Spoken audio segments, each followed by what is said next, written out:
우리가 이제 2015년 청암교회의 주제는 하나님만 믿고 모험하라라고 하는 주제입니다. 그래서 보통 이제 우리가 3년 주제로 삼아서 생각을 하고 있는데요.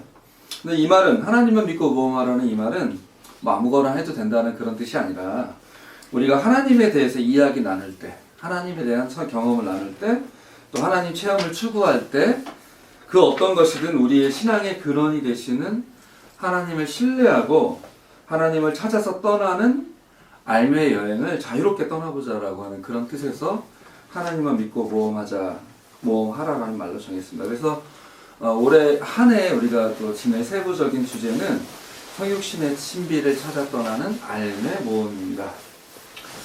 아마 세상의 모든 설교자들이 꼭 가진 게 있어요. 어떤 걸 하느냐면 자기 검열 기능을 갖고 있을 것입니다. 셀프 검열이죠. 요즘에 더 심해졌으니까요. 자신이 교회 강단에서 하는 이야기가 옳은지 아닌지, 다른 사람들의 판단에 수용될 만한 것인지 아닌지, 또 혹시 이런 이야기를 잘못하면 또 오해를 받는 것은 아닌지 늘 자기 검열을 하게 됩니다. 그래서 보통 이제 다른 사람들의 판단 범위 안에서 어찌 보면 다른 사람들의 생각의 전체적인 걸로 이렇게 범위를 잡는다면 아마 평균치 정도의 결론을 내리곤 합니다. 사실 우리 교회는 굉장히 자유로운 교회이지만 그래도 교회라는 이름을 갖고 있기에 아마 당연하게 기대되는 그 어떤 것이 있습니다. 그리고 또 저는 생긴 것과는 달리 이렇게 강단이 강한 사람은 아니라서 우리 교회에 갖고 있는 기대를 저버리기는 힘듭니다. 그러면서도 또 제 나름대로 목표하는 바가 있어서 그렇기 때문에 기존의 교회에서 하지 않는 이야기나 새로운 이야기 혹은 기존의 하늘 뜻 나누기와는 조금 다른 이야기를 이제 하려고 시도하죠. 하지만 쉽지는 않습니다. 늘 자기 검열에 저도 여전히 걸리기 때문입니다. 오늘 말씀 서두에 아마 이 자기 검열이라고 하는 이야기를 전제를 깔고 들어가는 것 자체가 어쩌면 제가 가진 어떤 자기 검열의 한 방법에 불과할지도 모릅니다. 어쨌든 올 한 해를 어떻게 지낼까 청암교회가 이렇게 해서 지난 수요일에 목회자들이 같이 모여서 의논하고 기도한 결과 이제 알매 모험을 떠나자라고 의견을 모았고, 그래서 올해 하늘 뜻 나누기 시간에 나누는 이야기는 어찌 보면 조금은 완성되지 못한, 그러니까 뭐 우리가 일부러 완성을 시키지 않는 이야기가 아니라 기존에 완성된 체계 속에 있는 이야기랑은 다른 이야기를 하려고 하기 때문에 완성되지 못하고 혹은 반박이 들어왔을 때 제대로 대답하지 못할 수도 있는 이야기들일지도 모르는 그런 모험이라는 측면에서 하늘뜻 나누기를 진행해 보려고 하고, 같이 그것을 통해서 우리 교우들과 하나님에 대한 어떤 이야기든 같이 나눠보고 싶은, 같이 나누는 시간을, 생각해보는 시간을 가지러 갑니다. 그러니까 우리 교우들도 이제 하늘뜻 나누기를 듣고 뭐 반박하고 비난하기보다는 다른 때보다 더, 우리 교회는 뭐 강권하는 이야기는 없는데 다른 때보다도 더 참고적으로, 참고서적으로 받아들여서 자신의 생각을, 하나님에 대한 자신의 생각을 펼쳐보시고 또 덧붙여 가시면서 하나님 체험을 좀 더 넓고 깊게 하시면 좋겠습니다. 배가 가장 안전할 때는 어디에 있을 때일까요? 배가 가장 안전할 때는 항구에 있을 때라고 합니다. 그러나 배가 안전하다고 해서 항구에만 있다면 배의 목적은 필요 없는 것이죠. 배는 필요 없는 것이죠. 배가 항해를 나서지 않는다면 배는 존재할 이유가 없다는 게 속담인데요. 그런 말을 되새기시면서 우리 3년 동안 그 하나님만 믿고 모험하라는 주제의 항해를 찾아서 같이 출발하면 좋겠습니다. 우리 교회 예배의식은 다른 교회와는 조금 다른 면이 있습니다. 뭐 어떤 것일까요? 일단 뭐 가장 두드러지는 것은 대표기도가 없다라고 하는 것이죠. 그리고 또 대표기도가 없다는 것과 갑자기 신앙시야 이렇게 놀라실 수 있는데, 신앙시가 이제 낭독을 하면서 신앙을 고백한다는 것이 이제 특징적인 것이죠. 신앙시 읽을 때 우리 보통 예배 인도하시는 분들이 보통 그냥 신앙시 읽겠습니다, 뭐 이렇게 낭독하겠습니다 이렇게 하는데, 본인이 어떻게 보든지 간에 사실 설교자들이 신앙시를 뽑을 때는 그 시를, 신앙시는 꼭 아닐 수 있어요. 신앙이 쓰지 않을 수 있는데 그 시를 신앙시라고 하는 이름으로 뽑고 읽고 낭독하면서 우리의 신앙의 의미를 찾고 고백하자는 의미를 갖고 있습니다. 그렇기 때문에 신앙시라고 우리가 이름을 넣은 것이죠. 그러니까 우리 혹시 예배 인도를 하신다면 신앙시를 읽으면서 우리의 신앙을 고백하겠습니다라고 하시는 게 더 적절한 표현이 아닐까라는 생각을 또 해봅니다. 우리 교회 예배의 두 번째 특징은 아마 신앙시와 관련되는 것으로 사도신경을 고백하지 않는다라고 하는 것입니다. 이것은 신앙시라는 것을 통해 우리의 신앙을 어찌 보면 현대화되고 압축화된 언어로 고백하기 때문이기도 하지만 사도신경이 과연 보편교회, 이제 이게 사실 가톨릭 교회가 보편교회라고 하는 말인데요. 보편교회의 신앙을 대표할 수 있을 것인가 라고 하는 면에서 의문을 가지기 때문입니다. 이에 대해서는 아마 다른 기회에 같이 이야기할 수 있는 기회에 말씀을 드리도록 하겠습니다. 우리 교회 예배의 세 번째 특징은 하나님 아버지라고 하는 말을 잘 사용하지 않는 것입니다. 그 이유는 우리 교우들 모두가 잘 알고 계시리라고 생각을 합니다. 그리고 이제 한 가지 더 붙이자면 우리 교회는 이제 주님의 군사 뭐 이렇게 들어간 노래는 부르지 않는 것으로 했습니다. 네. 전제 예전에 저도 많이 그랬어요. 마귀들과 싸우시라 이런 거 시작해서 영광을 할만. 주님과 담대히 나아가 원수를 완전히 밟아 이겨 승리를 외치며 찬양하서 이런 노래도 있거든요. 주님과 담대히 나아가 이런 노래도 있고 저 성벽을 향해 전진하라 주께서 우리 대장되시면 이런 건데 이제 이런 것도 안 하는 거죠. 그래서 이제 평화를 위한 노래들을 주로 하려고 하고 그리고 이제 형제들만 들어간 노래는 될 수 있으면 꼭 한 번 더 불러서 자매들을 꼭 넣든지 이렇게 하려고 합니다. 근데 사실 우리 교회 네 번째 특징은 제가 예배 전에 우리 재승 씨에게도 물어봤는데 민중교회라고 불리는 교회들이 갖는 특징과 동일한데요. 물론 이제 어떤 것이냐면 제 고백이 없다라고 하는 것입니다. 이것은 제 고백이 지배자들의 정치적 목적에 이용된다는 어떤 민중신학적인 반성 때문입니다. 모든 사람이 죄인이라고 하는 제 고백이나 모든 사람에게 원죄가 있다는 생각은 사람을 죄인으로 만들어서 땅의 사람들이라 불리는 가난한 민중들을 지배하는 데 이용하게 합니다. 너희는 죄인이니까 그런 취급을 받아도 돼. 혹은 너희들은 죄인이니까 나서면 안 돼. 혹은 그렇게 요구하는 것은 육체적인 것이고 그것은 성경이 이야기하는 죄의 모습이야. 그러니까 너네가 욕구를 갖는 것 자체가 죄야 라고 이야기하는데 제가 심지어 가톨릭에서는 어떤 게 죄냐? 네가 행동한 중에 어떤 게 죄냐라고 이렇게 물어보잖아요. 교리 중에 그런 게 있다는 해서 깜짝 놀랐어요.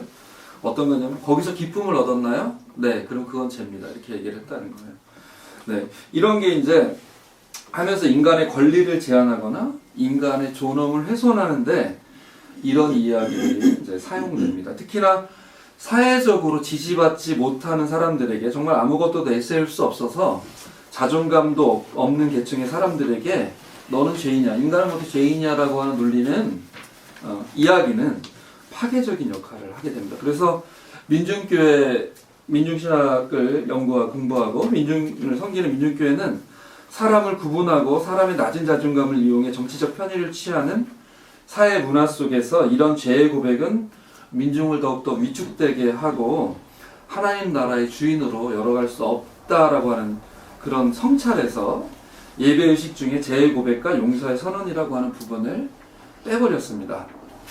아직도 이런 민중신학적 성찰을 지키는 민중교회가 얼마나 되는지는 알 수 없지만 우리 교회는 어쨌든 이런 성찰을 귀한 것으로 여기고 그 전통을 이어가려고 하고 있습니다. 하지만 혹시 이제 이렇게 죄의 고백을 하지 않으면 오해를 하시는 경우도 있더라고요. 뉴에이지야? 이렇게 인간에게는 선의 가능성만 있고 악은 얘기하지 않아 이런 얘기도 있고 인간에게 죄가 없고 그렇게 얘기하지 않습니다. 인간에게는 충분히 악의 경향성이 있고 실제로 그 경향성이 발휘되어 악을 실행한다는 것도 우리는 또 작년의 경험에서 너무나 잘 알고 있습니다. 다만 모든 인간이 죄인이라고 하면서 그 중에서도 지지받을 데 없는 가난한 사람들을 울거먹는 원죄 사상에 대한 반감을 가질 뿐입니다.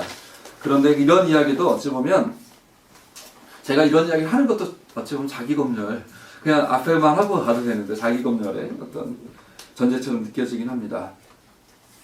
모든 사람이 죄인이고 날 때부터 죄를 물려받는다는 사상은 신학자 어거스틴이니까 아우구스티누스라고 하는 사람이 처음으로 주장한 이야기입니다. 어거스틴 이전에는 누구도 원죄라고 하는 우리에게 유전적으로 세속되는 죄가 있다라고 하는 생각을 누구도 믿지 않았습니다. 그리스도인들보다 1000년 넘도록 앞서서 1000년 넘도록 창세기를 읽어온 유대인들, 유대교회도 저는 전혀 그 원죄라고 하는 개념은 없습니다. 또 어거스틴보다 250년 정도 앞서는 그 이레니우스라고 하는 교부에게도 원죄 교리를 발견할 수가 없습니다. 서방 교회, 이제 교회를 지난번에 말씀드렸는데요. 서방이 가톨릭, 동방 정교회, 그리고 가톨릭이 한 13억 정도, 동방 정교회가 이제 뭐 한 10억 정도 이렇게 되겠죠. 깊은 역사를 갖고 있는 동방 교회도 원죄 사상은 갖고 있지 않습니다. 동방 교회는 서방 교회가 갖고 있는 이 원죄 사상을 이제 죄라고 안 부르고 원탓, 누구 탓이다 할 때 탓, 원탓이라고 부르면 거부한다고 합니다. 그래서 인간들은 아담의 부패와 사멸성을 지속적으로 자동적으로 상속받지만 아담이 지은 그 탓을 상속받지는 않는다. 탓이라고 하는 것은 오로지 자신의 자유로운 선택으로 아담을 모방하는 그만큼의 따름이다라고 한다고 합니다. 아마 원죄 사상은 어거스틴의 고백적 이야기일지도 모르겠다는 생각을 저는 해봅니다. 어거스틴이 아시는 대로 워낙 방탕한 삶을 살았고 자신의 어떤 죄의 모습을 보면서 그것이 어디서 왔을까라고 하는 것들을 아마 그 어떤 자신의 이야기를 그 인간의 대표 모델이라고 하는 아담으로부터 이제 끌어내서 고백한 이야기일 수 있는데 그것이 이제 교리화되면서 1600년 서양 그리스도교 신학에서 이제 그토록 중요하고 심지어 그 창시자인 어거스틴에게서보다도 더 중요한 역할을 하게 된 이유는 아마 어찌 보면 서방교회라고 로마 카톨릭, 이제 우리도 그 영향 아래 있는데 그 교회가 초기부터 정치 권력과 뗄래야 뗄 수 없었던 조금 전에 말씀드린 것처럼 지배계급과 긴밀하게 연결된 어떤 그런 관계에 있었기 때문이라고 저는 생각합니다. 여러분 한번 생각해 보십시오. 어린아이가 태어날 때부터 죄를 가지고 태어난다고 정말로 생각을 하십니까? 아니요. 만약 이 말이 맞다고 생각한다면 우리는 하나님이 보시기에 아름답게 창조된 창조의 신비를 부정하는 것이 될 것입니다. 어린아이가 죄를 갖고 태어난다면 그 어린아이가 하나님에 의해서 창조된 거잖아요. 그 이제 물론 인간의 몸을 가지고 왔지만 그 어린아이가 창조됐는데 하나님의 창조물인데 흠을 가지고, 그러니까 죄를 가지고 태어났다는 얘기는 흠을 가지고 태어난다라고 믿는 것이 되기 때문에 저는 창조의 신비를 거슬리는 이야기다 이렇게 생각을 하는 것입니다. 그리고 한번 여러분 생각해 보십시오. 우리가 모두 죄를 갖고 태어난다면 나도 이렇게 흠이 있는 존재로 태어났다고 믿는 사람이 있다면 과연 이 사람은 어떻게 나도 흠이 있는데 이 세계와 우주에 대한 신뢰를 가질 수 있을까요? 혹은 다른 사람에 대한 신뢰를 가질 수 있을까요? 자기가 불량품으로 태어났는데 과연 불량품으로 태어났는데 과연 이 세계는, 그리고 우리가 살고 있는 이 우주는 불량품이 아니다라고 믿을 수 있을까요? 믿지 못할 것입니다. 불량품의 세계 속에서 살아가는 사람은 그 세계의 모순을, 그 세계에 고통당하는 그 모순이 있어도 그 모순을 원래 불량하니까 라고 해서 자연스럽게 받아들일 가능성이 큽니다. 그리고 인간이 가진 고통의 문제에 대해서 원래부터 불량품인 인간에게 당연하게 있는 어떤 것으로 인식할 가능성이 큽니다. 그래서 이렇게 생각하는 사람들은 인간의 고통에 대해서 무감각해지는 것이죠. 그래서 이런 이야기는 이제 인간에게 고통에 대해서 무감각해지도록 조장하는 것이죠. 그리고 이 고통을 풀기 위해서 한 어떤 인간의 연대나 우리 가난한 사람들의 연대도 부정하게 될 가능성이 큽니다. 그래서일까요? 동양과 남미, 한번 아프리카의 역사를 한번 보십시오. 물론 노예제도는 있었습니다. 하지만 그 사람들이 비록 농노라고 하지만 실제로는 하인으로 존재하고 우리가 노예제에서 알 수 있는 것처럼 막 이렇게 그 사람이 완전히 권리를 제한하거나 이렇게 하진 않았죠. 다 백성이라고 받고 봉건 영주의 그 중국을 봐도 우리나라를 봐도 그렇고 백성이라고 해서 백성이 하늘로도 생각을 했지 노예라고 해서 막 함부로 죽이고 이러지는 않았던 거죠. 근데 이런 게 이제 서양식 노예와는 결이 다른 농노제도로 발전한 것에 대해 비해서 유럽과 미국은 19세기까지도 노예제도가 존속한 것은 이런 노예제도라고 하는 불량품인 인간은 언제나 노예도 가능한 거죠. 그런 것도 쉽사리 수용하도록 조장한 그리스도교가 혹시 지배하고 있었기 때문 아닌가라고 하는 생각을 해보게 되는 것입니다. 오늘 우리가 읽은 잠언 말씀은 이제 지혜의 장이라고 하는데 잠언 8장 지혜가 이제 길거리 나와서 나에게 배워라, 나에게 명철을 배워라, 나에게 배우면 이제 너희가 생명을 얻을 것이다. 이런 얘기를 이제 8장 1절부터 시작하는데요. 이제 지혜장인데 여기서 하나님의 창조는 지혜라고는 어떤 인격화된 존재로 지금 표현되는데 지혜와 같이 지혜를 명공으로 해서 근데 명공이란 말 사실 표준세 번역인데 우리가 잘 안 쓰는 말이에요. 어떤 거냐면 사실 요즘에 장인 혹시 기능장이라고 하는 말로 번역되는 게 더 옳은 말인데 이 지혜와 같이 창조했고 지혜를 기능장으로 해서 창조되었다고 이야기합니다. 그래서 폰 나트라고 하는 구약학자는 이것을 이끌어서 그 시원의 세계 질서, 세계 창조 배후의 신비라고 말했다고 합니다. 그는 인간사의 영역들에서처럼 비인간 창조계에서도 비슷한 방식으로 하나님이 다스리신다라고 얘기를 했고요. 인간의 도움을 제공하면서 인간을 향해 우리는 자꾸 세계라고 하면 인간을 중심으로 한 세계를 얘기하는데 그 비인간 창조계가 인간을 향해 도움을 제공하면서 인간을 향해 열려 있다라고 이제 말하면서 지혜가 창조의 배후에 있고 그 지혜가 만유해 그리고 창조계 전체에 영향을 미친다라고 말을 했습니다. 또 그는 그러므로 창조계 전체가 하나님의 살아있는 지혜와 말씀을 담고 있다. 이 사람은 구약학자인데요. 담고 있다라고 말하는데 이것은 창조계 자체가 지혜의 원천이 진리의 원천이요 계시의 원천이고 하나님에 관한 책 성경이다라고 이제 말할 정도로 이야기를 하고 있습니다. 그래서 사실은 오늘 신앙시도 웬 보들레르의 이상한 시를 꺼내오셨나고 하겠지만 이제 이런 의미 속에 같이 보자는 거죠.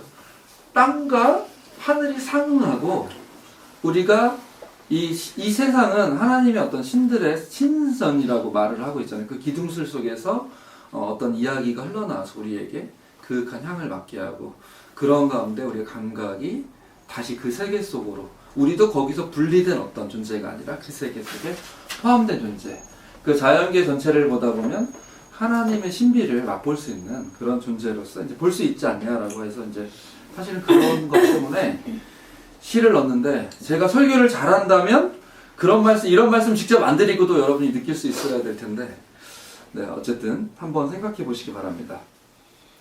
이런 창조계 이런 지혜를 통해서 창조되었고 오늘 주보의 뒷면에 영어 공부하려고 넣는 건 아니고요. 우리가 지금 시편을 제가 104편을 논하는데요. 우리가 읽은 아까 시편 교독의 그 똑같은 시편 말씀을 넣는 거죠. 근데 번역이 다른 건데 이런 창조계 하나님 지혜가 하나님 앞에서 기뻐하고 지혜로운 그 창조를 통해 하나님이 기뻐하신다. 그리고 내가 사람들 앞에서 기뻐한다라고 하는 이야기가 나와 있는 이러한 창조의 이야기를 통해서 보면 이제 원죄 세상은 받아들이기가 사실 어렵습니다. 나는 그분 앞에서 창조의 명공이 되어 날마다 그분을 즐겁게 하여 드리고 나 또한 그분 앞에서 늘 기뻐하였다. 그분이 지으신 땅을 즐거워하며 그분이 지으신 사람들을 내 기쁨으로 삼았다라고 하는 잠언 8장 30절의 말씀처럼 하나님의 창조가 만약 흠이 있는 것이었다면 지혜가 그분을 즐겁게 하여 드리는 것도 또 그분이 지으신 땅을 즐거워하며 그분이 지으신 사람들을 내 기쁨으로 삼는 것도 지혜가 기쁨으로 삼는 것도 불가능하기 때문입니다. 오늘 우리는 시편 교독 시편 104편 31절 34절을 매튜 폭스라고 하는 사람이 번역한 사역을 썼습니다. 우리는 오늘 본문을 주님께 영광 창조하시는 것들 안에서 기쁨을 찾으시기를 또 그리고 맨 마지막 절에는 나의 이 성찰들이 주님께 기쁨을 드리기를 주님이 나에게 주시는 그만큼 하면서 이제 느낌표를 찍었는데요. 이라고 읽었는데 표준세 번역에는 이제 느낌이 잘 안 삽니다. 주님의 영광은 영원하여라. 주님은 친히 행하신 일로 기뻐하신다. 내 묵상을 주님이 기꺼이 받아주시면 좋으련만 그러면 나는 주님의 품 안에서 즐겁기만 할 것이다 라고 해서 마치 조건절처럼 번역되어 있습니다. 주님이 기꺼이 받아주시면 좋으련만 마치 이런 얘기를 안 받아주시는 것 같은 이야기를 들리고 그렇게 해서 받아주시면 그렇다 그러면이라고 한 말은 그렇게 받아주시면 나는 주님의 품 안에서 즐겁기만 할 것이다 라고 얘기하는데 이게 지혜 잠언 8장이랑 연결해서 보면 실제로는 이제 매튜 폭스의 번역이 더 어울리는 게 아닌가라고 하는 생각이 들었고요. 그래서 제가 히브리어를 잘 못하기 때문에 영역본을 같이 첨부했는데 이재성 목사님은 영어 공부하기로 했냐고 아닙니다. 그냥 영역본을 보시면 이거는 이제 영역본도 뭐 여러 가지 번역이 있는데 이거는 이제 NIV에서 번역했는데 이제 May my meditation be pleasing to him as I rejoice in the Lord 이렇게 돼가지고 번역되어 조건절이 아니라 주님이 나에게 주시는 주님이 나의 이 그 메디테이션 그러니까 나의 이 묵상이 주님에게 그에게 기쁨이 되기를 as가 이제 조건으로 번역하는 것이 아니라 내가 주님 안에서 기뻐하는 그만큼이라고 하는 말로 번역한다면 조건절로 번역될 이유가 없는 거죠. 그래서 주님이 나에게 주시는 그 기쁨만큼 내가 드리는 이 묵상이 주님께 기쁨이 되기를 이렇게 번역하는 게 더 타당해 보입니다. 이렇게 본다면 창조는 기쁨이고 보시기에 아름다운 행위이지 죄를 물려주는 어떤 행위는 아닙니다. 다만 서구의 타락과 그에 따른 속량의 영성이 타락했다 인간이 물론 이렇게도 얘기해요. 하나님이 선하게 창조하셨지만 인간이 타락했고 그렇기 때문에 죄가 세상에 들어와서 우리를 이제 죽게 했고 그것을 이제 다시 속량해서 구원에 이르게 한다라고 하는 그것을 너무 물론 얘기할 수 있다 충분히 저희도 그렇게 배워왔고 충분히 가능한 얘기입니다. 인간의 죄성에 대한 얘기 충분히 강조할 수 있는데 그것이 원죄로라고까지 가서 마치 어떤 창조 때부터 이 사람이 태어나는 또 다른 창조행위고 지속되는 창조라고 말할 수 있는데 그것이 부정되는 듯한 것은 창조의 진리를 왜곡했을 뿐만 아니라 사람을 잡아가두는 역할까지 우리로 하여금 노예제라고 하는 것을 통해서 받아들이게 한 그런 것이 아닌가라고 하는 생각이 듭니다. 그래서 원래 본문의 업적을 잠깐 말씀드리면 책에 그런 이야기가 있더라고요. 인간이 한 200억 년쯤 살았나요? 그 중에 200억 년이 지구가 45억 년쯤 뭐 지구가 만들어진 게 200억 년쯤이고요. 생명이 이제 태어나기 전에 45억 년쯤 인간이 살아온 게 한 몇 년 정도 될까요? 네? 150만 년쯤 됐어. 150만 년 벌써 정도. 그때부터 시작. 한 200만 년 잡으면 200만 년 잡으면 196억 년쯤에 전에 창조가 아름답게 되었는데 갑자기 그것 때문에 인간이 타락한 것 때문에 모든 것이 마치 죽어야 될 존재가 된 것처럼 얘기하는 것이 과연 타당한 것이냐라고 하는 이야기가 이제 매트 폭스의 책에 있는데요. 이런 것들을 본다면 인간의 죄, 아담이 범한 죄 아니면 우리 안에 있는 죄라고 하는 것이 분명히 있지만 그것이 하나님의 창조를 부정할 정도로 우리에게 우울감을 주는 그런 이야기가 돼서는 곤란하지 않겠느냐라고 하는 것입니다. 한 번 더 마지막으로 생각해 보시기 바랍니다. 이 세상을 하나님이 창조하셨고 하나님이 이 창조를 만드신 분이다. 창조의 원천이라고 한다면 창조계 모두가 이 창조된 모든 것이 하나의 사랑 깊은 원천, 즉 하나님께로부터 흘러나오는 것이 사실이라면 우리의 창조의 모든 원천이 마치 어떤 지하에 흐르는 강처럼 하나님이 어떤 원천이 있어서 모든 창조가 거기 그 샘물 흘러나오듯이 만들어진 거라고 한다면 사실 창조는 인간의 죄로 인해 저주받은 게 아니라 사실 처음부터